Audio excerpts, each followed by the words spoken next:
તેદી ખબર આપી ખેપીએ કરમણ ખપાચે ખાખમાં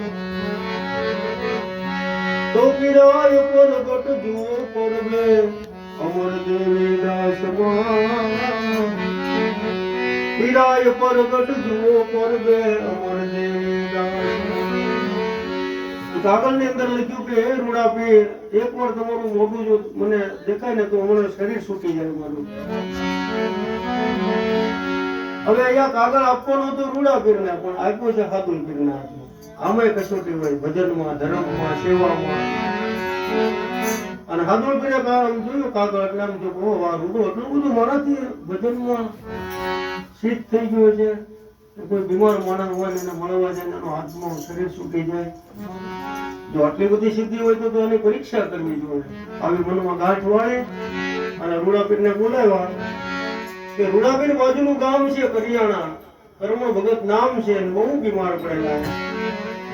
જીવ જાય અને જીવ આવે છે પણ એને તમારું વેન લીધું છે, જવું છે મને ભગવાન હવે મારે હાલમાં જ મળવું જોઈએ કે જાઓ પણ એક શરત, જેને મળવા જાઉં છું એ કરમણ ભગતના ગામમાં પહોંચી જાઓ અને જો તમને સમાચાર મળે કરમણ ભગત ઓફ થઈ જાય પાછો એને પ્રાણ પૂર્યા એના જગ્યામાં આવો ને તો તમને પીરની દુહાય છે. હે રૂડા અદ્ભુત છે. જાઓ કરિયાણા જાતા જાતા અડધા રસ્તે કદાચ તમારા કાને અવાજ મળે કે કરમણ ભગત ઓફ થઈ ગયા અને જો નાથી તમારો પગ ઉપાડો તો તમે પીરની દુહાય. આટલી બધી ધર્મોની કસોટી મૂકી ભગત ઉપર પણ આ તો મંડ્યા હાલવા. કરિયાણાને થોડુંક આગળ થોડેક પગ્યા ગયા 4-5 છોકરા ફકીરોના નીકળ્યા. બપોર પરમથી આવતા લોકો ગાવાલા આમ કેટલે સુધી કે કરિયાણા જવું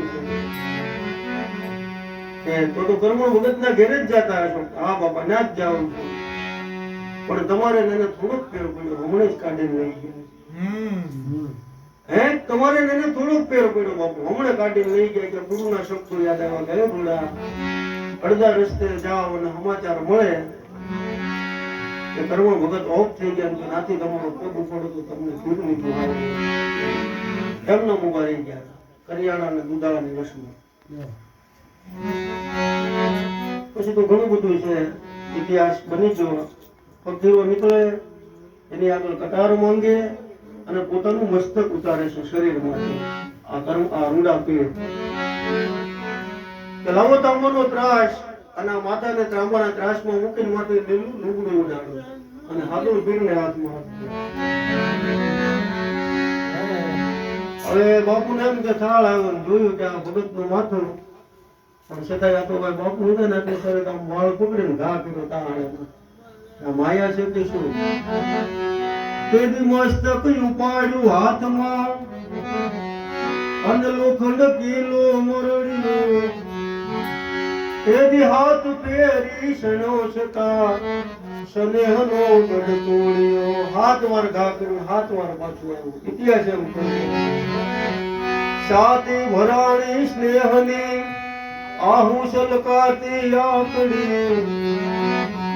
એ જબરાય ને જાણી નહીં મન પુરાણની ખબરો પડે, મન પુરાણની ખબરો પડે. માથું જોયું એટલે હાદુલ પીરને કહે છે રૂડા પીર કે બાપુ જો ઠેક પહોંચી ગયો હોત તો કોઈ શંકા નહોતી પણ અધવચ્ચે મારું શરીર જે એમના મૂકવું છે. હાલ રૂડા હું તને અમર બનાવી દઉં. નહીં બાપુ અમર નથી થયું.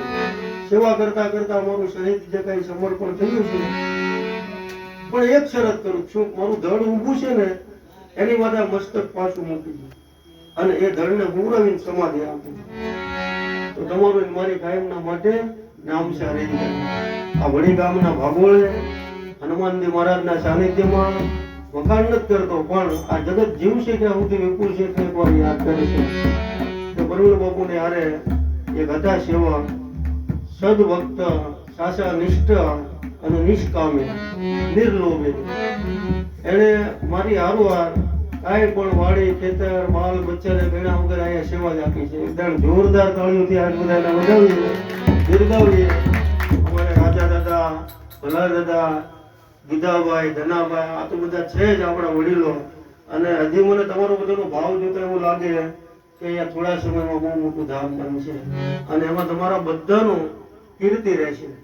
નામ રહંતા ઠાકોરો હું તો નાના નહીં રહા, કીર્તિ હુજા કુકડા હું તો પાડ્યા નહીં પડા.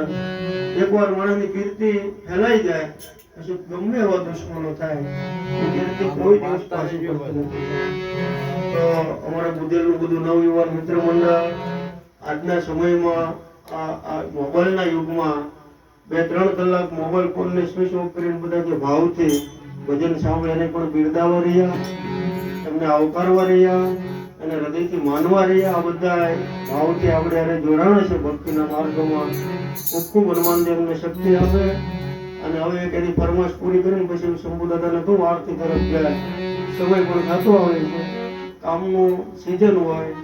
અમારી માટે તો ઠીક, પણ તમારે બધા ખેડૂત છો એટલે સમય એ બલહારે. તો બધા ભાવથી બોલજો મારા રામ. બોલો રામ.